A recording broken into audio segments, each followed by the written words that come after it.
اس خالق کے نام سے شروع کہ جس نے فرشتہ صفت انسانوں کو خلق کیا۔ پیغمبر صلی اللہ علیہ وآلہ وسلم کی یہ آواز مدینے اور مکے میں بار بار گونجی کہ حسین مجھ سے ہے اور میں حسین سے ہوں۔ جس طرح مشکل وقت میں میرا ساتھ دیتے ہو اس کے بھی شانہ بشانہ رہنا، یہ میرا خون ہے۔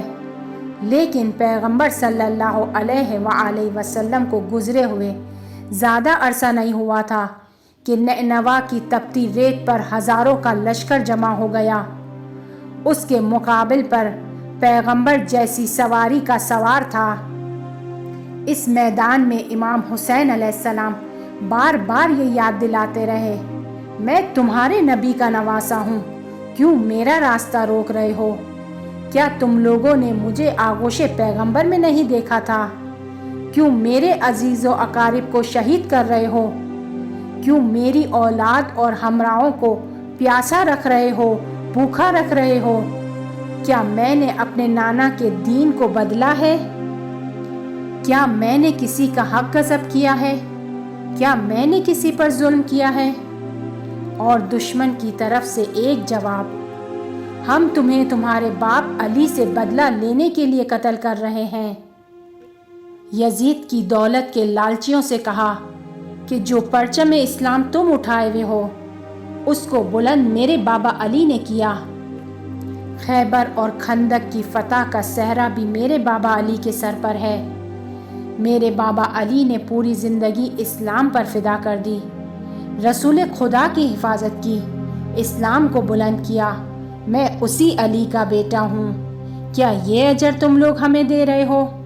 کیا بھول گئے ہو کہ میرے نانا رسول اللہ نے میرے والد کا ہاتھ بلند کر کے بتلا دیا تھا کہ جہاں علی ہوں گے وہاں حق ہوگا؟ آج اسی علی کی اولاد کو ستا رہے ہو، اس کو باطل قرار دے رہے ہو۔ اس کلام سے فوج یزید میں بغاوت بلند ہونے لگی، سچ عیاں ہونے لگا۔ سپہ سالار نے حملے کا حکم دے دیا، لاکھوں کی فوج ایک ساتھ آگے بڑھی۔ حسین نے رب کا نام لیا اور تلوار کو نیام سے کھینچا۔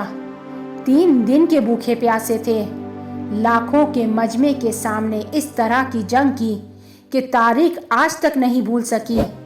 ایک تنہا انسان اس طرح مجمع کو جہنم واصل کر رہا ہے۔ فوج اشقیہ واپس پلٹنے لگی۔ مولا کہتے جاتے ہیں، 3 دن کے بھوکے پیاسے کی جنگ دیکھو، آؤ اس کی جنگ دیکھو کہ جس کا نانا رسول اللہ ہے۔ آؤ اس کی جنگ دیکھو کہ جس کے بھائیوں کو تم نے مار ڈالا۔ آؤ اس کی جنگ دیکھو کہ جس کے سامنے اس کا جوان تڑپ تڑپ کر جان دے گیا، جس نے اپنے ہاتھوں سے اپنے 6 ماہ کے بچے کی قبر بنا ڈالی۔ شیر کی طرح لڑتے جا رہے ہیں اور یہاں تک کہ آواز قدرت آئی، اے حسین تیرا خدا تجھ سے راضی ہو گیا۔ تلوار رک گئی۔ ادھر عمر سعد نے خیموں کو آگ لگانے کا حکم جاری کیا۔ یہاں تیروں کی بارش، وہاں خیمے جل رہے تھے۔ علی کا شیر کبھی خیمے کی طرف بڑھتا تھا تو کبھی دشمن کی طرف، چاروں طرف سے گھیر لیا گیا۔ جس کے پاس جو تھا اس نے حسین کی جانب پھینکا، جس کے پاس تلوار تھی اس نے تلوار چلائی، جس کے پاس نیزہ تھا اس نے نیزہ پھینکا، جس کے پاس برچھی تھی اس نے برچھی چبائی۔ چاروں طرف سے حسین پر بارش ہو رہی تھی، اور جس کے پاس کچھ نہیں تھا اس نے کربلا کی تپتی ریت کو اٹھایا اور نواسہ رسول کی جانب پھینکا۔ جسم پر ہزاروں زخم، جسم زخموں میں چھپ گیا تھا۔ نواسہ رسول گھوڑے سے زمین پر آ رہے ہیں، فوج اشقیہ جھومے جا رہی ہے۔ زخمی ذوالجناح اپنے صاحب کا طواف کرنا شروع کر دیتا ہے۔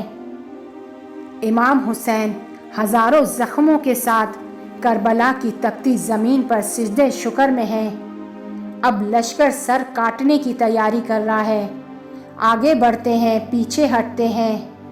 شمر آگے بڑھا کہ تم لوگ رہنے دو، یہ میرا کام ہے۔ جیسے ہی شمر نے گردن پر خنجر رکھا، دیکھا کہ لبے مبارک ہل رہے ہیں۔ سننے کے لیے کان قریب لایا، سنا کہ مولا خدا کا شکر ادا کر رہے ہیں کہ خدایا اس عظیم امتحان کے لیے تو نے حسین کو چنا۔ امام حسین علیہ السلام نے آنکھیں کھول کر کہا کہ تجھے نہیں معلوم کہ میں نواسہ رسول ہوں، جنت کا سردار ہوں، بے جرم ہوں، حق پر ہوں؟ کہتا ہے مجھے معلوم ہے۔ پوچھا پھر کیوں مجھے قتل کرنا چاہتے ہو؟ شمر گویا ہوا تاکہ یزید میری جھولی دولت سے بھر دے، اور پھر وہ خنجر چلا کہ جو بھلایا نہ جا سکا۔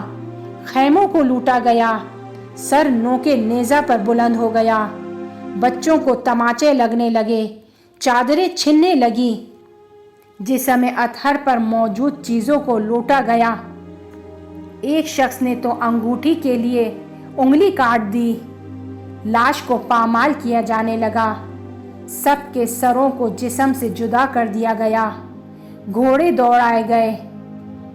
حر کے قبیلے والوں نے آگے بڑھ کر کہا ہم حر کو پامال نہیں ہونے دیں گے۔ لیلہ کے قبیلے والوں نے کہا ہم علی اکبر کی لاش کی حفاظت کریں گے۔ لاشیں ہٹتی چلی گئیں تاکہ پامال نہ ہو۔ مشرق کے گھوڑے مغرب کی طرف دوڑے اور مغرب کے گھوڑے مشرق کی طرف دوڑ پڑے۔